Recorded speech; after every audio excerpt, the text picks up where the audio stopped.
ਪਹਿਲਾਂ ਸਰ ਮੈਂ ਦੱਸਾਂਗਾ ਕਿ ਤੁਸੀਂ ਜਿਹੜਾ ਤੁਹਾਡਾ ਕੇਸ ਹੈ ਇਹਦੀ ਤਫਸੀਲ ਕਿ ਅੱਜ ਤੱਕ ਜਿਹੜੀ ਡਿਵੈਲਪਮੈਂਟ ਮੈਂ ਆਪਣੇ ਨਾਜ਼ਰੀਨ ਨੂੰ ਦੱਸ ਦਿੱਤੀ ਤੇ ਹੁਣ ਹੋ ਕੀ ਰਿਹਾ ਜ਼ਰਾ ਇਸ ਕੇਸ ਦੇ ਬਾਰੇ ਨਾਲ ਮੈਨੂੰ ਦੱਸ ਦਿਓ। ਸਭ ਤੋਂ ਪਹਿਲਾਂ ਜੀ ਪਾਕਿਸਤਾਨ ਦੇ ਆਵਾਮ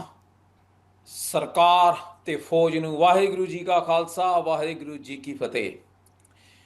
ਦੇਖੋ ਮਸਲਾ ਹੈਗਾ ਇਸ ਨਰਿੰਦਰ ਮੋਦੀ ਹਿੰਦੁਸਤਾਨ ਦੀ ਹਕੂਮਤ ਦਾ ਦੁਨੀਆ ਭਰ ਦੇ ਵਿੱਚ ਅੱਤਵਾਦ ਫੈਲਾਉਣ ਦਾ, ਜਿਸ ਨੂੰ ਇਹਨਾਂ ਨੇ ਸਭ ਤੋਂ ਵੱਡੀ ਜਿਹਨੂੰ ਕਹਿੰਦੇ ਆ ਡੈਮੋਕ੍ਰੇਸੀ ਜਮਹੂਰੀਅਤ ਦੇ ਹੇਠਾਂ ਦਬਾਇਆ ਹੋਇਆ। ਚਾਹੇ ਤੁਸੀਂ ਪਾਕਿਸਤਾਨ ਲੈ ਲਓ, ਬਲੋਚਿਸਤਾਨ ਲੈ ਲਓ, ਜਾਂ ਜਿਸ ਨੂੰ ਇਹਨਾਂ ਨੇ ਸੰਦੂਰ ਕਹਿ ਕੇ ਪਾਕਿਸਤਾਨ ਤੇ ਹਮਲਾ ਕੀਤਾ, ਜਾਂ ਖਾਲਿਸਤਾਨੀ ਪੱਖੀ ਸਿੱਖੀ ਮਨ ਪਾਕਿਸਤਾਨ ਦੇ ਵਿੱਚ ਮਾਰੇ।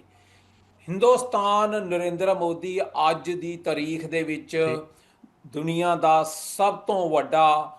is an exporter of transnational Hindutva terrorism. ਔਰ ਇਸੇ ਹਵਾਲੇ 'ਚ ਇਹਨਾਂ ਨੇ ਸਾਡਾ ਸ਼ਹੀਦ ਹਰਦੀਪ ਸਿੰਘ ਨਿੱਜਰ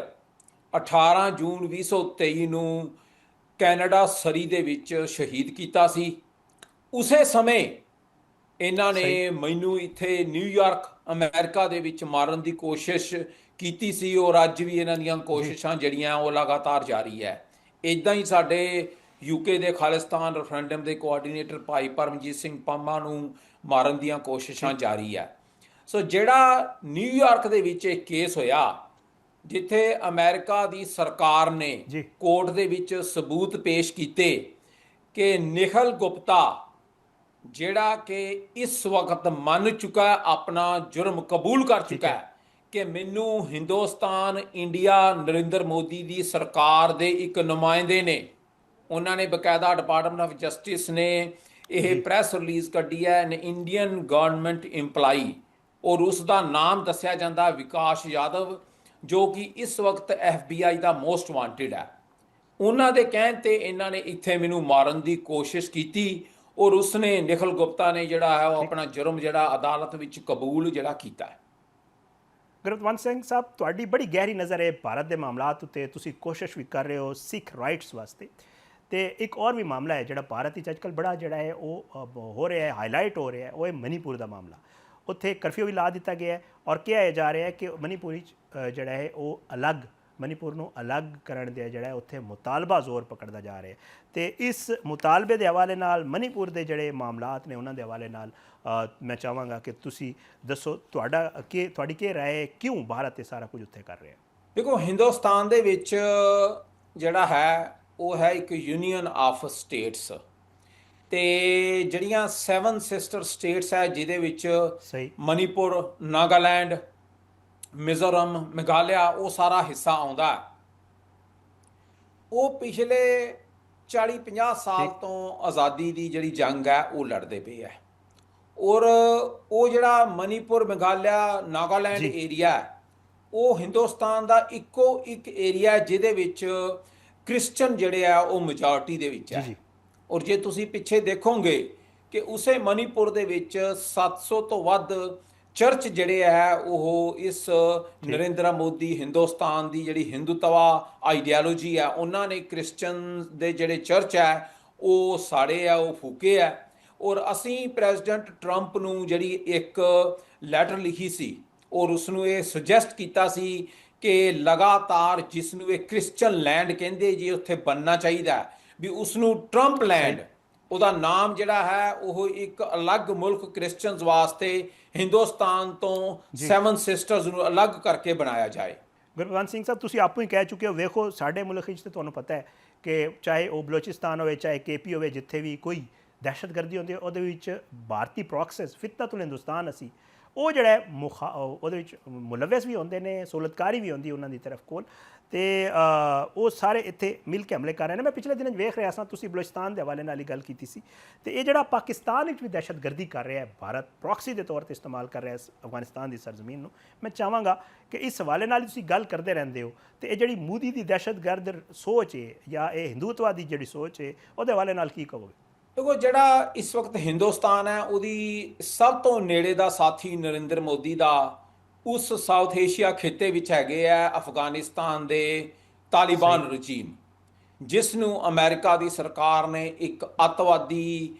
ਸੰਸਥਾ ਔਰ ਦੁਨੀਆ ਦੇ ਵਿੱਚ ਕੋਈ ਵੀ ਮੁਲਕ ਨਹੀਂਗਾ ਜਿਸ ਨੇ ਉਹਨਾਂ ਨੂੰ ਰੈਕੋਗਨਾਈਜ਼ ਕੀਤਾ ਹੋਇਆ। ਸਿਰਫ ਇੱਕ ਮੁਲਕ ਹੈ, ਉਹ ਹੈ ਹਿੰਦੁਸਤਾਨ, ਨਰਿੰਦਰ ਮੋਦੀ, ਇੰਡੀਆ ਦੀ ਸਰਕਾਰ, ਜਿਹੜੀ ਕਿ ਤਾਲਿਬਾਨਸ ਨੂੰ ਪੈਸੇ ਦੇ ਕੇ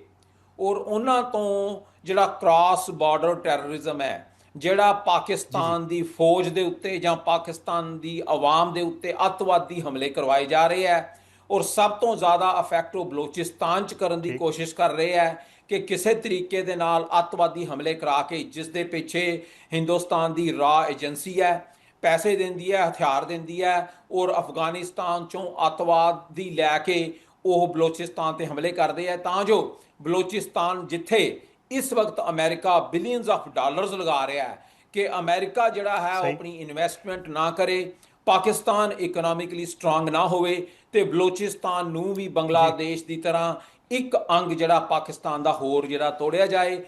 ਮੈਂ ਉਸ ਦਾ ਹੱਲ ਹਮੇਸ਼ਾ ਦੱਸ ਚੁੱਕਾ ਕਿ ਪਾਕਿਸਤਾਨ ਦੇ ਫੀਲਡ ਮਾਰਸ਼ਲ ਅੱਜ ਦੀ ਤਾਰੀਖ ਦੇ ਵਿੱਚ ਪ੍ਰੈਜ਼ੀਡੈਂਟ ਟਰੰਪ ਔਰ ਪ੍ਰਾਈਮ ਮਿਨਿਸਟਰ ਸ਼ਹਬਾਜ਼, ਜਿਹੜੇ ਪ੍ਰੈਜ਼ੀਡੈਂਟ ਟਰੰਪ ਦੇ ਬਹੁਤ ਨੇੜੇ ਹੈ, ਇਹ ਮੌਕਾ ਤੁਹਾਡੇ ਕੋਲ ਦੁਬਾਰਾ ਨਹੀਂ ਆਣਾ।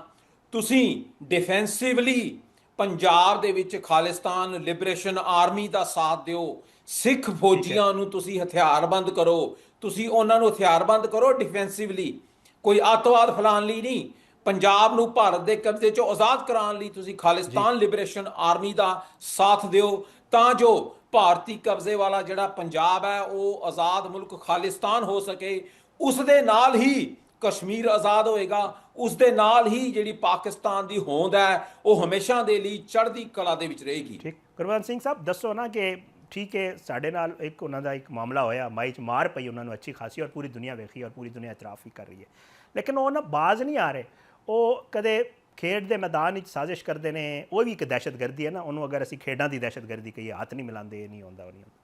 ਤੇ ਦੂਜੇ ਪਾਸੇ ਕਦੀ ਉਹਨਾਂ ਦੀ ਕੋਸ਼ਿਸ਼ ਹੁੰਦੀ ਹੈ ਕਿ ਯਾਰ ਜੰਗ ਦੇ ਮੈਦਾਨ ਵਿੱਚ ਅਸੀਂ ਇਹਨਾਂ ਨੂੰ ਮਾਰ ਨਹੀਂ ਸਕਦੇ ਜਾਂ ਸਾਡੇ ਨਾਲ ਮੁਕਾਬਲਾ ਨਹੀਂ ਕਰ ਸਕਦੇ, ਮੁਖਤਲਿਫ ਸੂਰਤਾਂ 'ਚ ਸਾਜ਼ਿਸ਼ਾਂ ਕਰਦੇ ਰਹਿੰਦੇ ਨੇ। ਤੇ ਇਹ ਕੀ ਵਜ੍ਹਾ ਕੀ ਹੈ, ਕੀ ਨਜ਼ਰ ਆ ਰਿਹਾ ਹੈ? ਇਹ ਜਿਹੜੀ ਮੋਦੀ ਦੀ ਹਕੂਮਤ ਹੈ ਉਹ ਆਪਣੀ ਹਜ਼ੀਮਤ ਛੁਪਾਉਣ ਲਈ ਸਾਰਾ ਕੁਝ ਕਰ ਰਹੀ? ਦੇਖੋ, ਇਹ ਮਸਲਾ ਮੈਂ ਪਾਕਿਸਤਾਨ ਦੀ ਆਵਾਮ ਨੂੰ ਜਿਹੜਾ ਹੈ ਉਹ ਬੇਨਤੀ ਕਰਾਂਗਾ ਕਿ ਤੁਸੀਂ ਹਿੰਦੁਸਤਾਨ ਦਾ, ਨਰਿੰਦਰ ਮੋਦੀ ਦਾ ਤੇ ਭਾਰਤ ਦਾ ਜਿਹੜਾ ਇਹਨਾਂ ਦੀਆਂ ਬਾਲੀਵੁੱਡ ਮੂਵੀਜ਼ ਹੈ ਉਸ ਨੂੰ ਹਮੇਸ਼ਾ ਦੇ ਲਈ ਉੱਥੋਂ ਬੰਦ ਕਰ ਦਿਓ। ਜਿਹੜੇ ਖੇਡ ਦੇ ਮੈਦਾਨ ਵਿੱਚ ਇਹ ਲਿਜਾ ਕੇ ਤੁਹਾਨੂੰ ਉੱਥੇ ਹਰਾਉਣ ਦੀ ਕੋਸ਼ਿਸ਼ ਕਰਦੇ ਹੋ, ਇਹਨਾਂ ਨਾਲ ਖੇਡਣਾ ਬੰਦ ਕਰ ਦਿਓ। ਤੁਹਾਨੂੰ ਲਾਈਨ ਖਿੱਚ ਕੇ ਹਿੰਦੁਸਤਾਨ ਦੇ ਨਾਲ ਲੜਨਾ ਪੈਣਾ ਹੈ ਪਾਕਿਸਤਾਨ ਦੀ ਹੋਂਦ ਬਚਾਉਣ ਵਾਸਤੇ। ਉਹਦੇ ਲਈ ਬਾਲੀਵੁੱਡ ਦੀਆਂ ਫਿਲਮਾਂ ਜਿੰਨੀਆਂ ਹੈਗੀਆਂ ਕਿ ਉਹ ਹਮੇਸ਼ਾ ਪਾਕਿਸਤਾਨ ਨੂੰ ਇੱਕ ਅੱਤਵਾਦੀ ਮੁਲਕ ਜਾਂ ਇੱਕ ਅੱਤਵਾਦੀ ਹਮਲਾ ਕਰਾਉਣ ਦੀ ਕੋਸ਼ਿਸ਼ ਦਿਖਾਉਂਦੇ ਆ, ਇਹ ਹਮਲਾ ਕਰਦੇ ਆ। ਇਦਾਂ ਹੀ ਇਹ ਖੇਡ ਦੇ ਮੈਦਾਨ 'ਚ। ਸੋ ਜੇ ਤੁਸੀਂ ਆਪਣੀ ਸੈਲਫ ਰਿਸਪੈਕਟ ਕਾਇਮ ਰੱਖਣੀ ਹੈ ਪਾਕਿਸਤਾਨ ਦੇ ਅਵਾਮ ਨੇ, ਨਾ ਤੇ ਇਹਨਾਂ ਦੀ ਬਾਲੀਵੁੱਡ ਦੀ ਮੂਵੀ ਤੇ ਨਾ ਹੀ ਇਹਨਾਂ ਦੇ ਖੇਡ ਦੇ ਮੈਦਾਨ ਦੇ ਵਿੱਚ ਪਾਕਿਸਤਾਨ ਦਾ ਝੰਡਾ ਦਿਸਣਾ ਚਾਹੀਦਾ। ਬਹੁਤ ਬਹੁਤ ਸ਼ੁਕਰੀਆ। ਗੁਰਪਤਵੰਤ ਸਿੰਘ ਪੰਨੂ ਸਾਹਿਬ ਰਹਿਨੁਮਾ ਸਨ, 6 ਫਾਰ ਜਸਟਿਸ ਦੇ ਸਾਡੇ ਨਾਲ ਮੌਜੂਦ ਸਨ।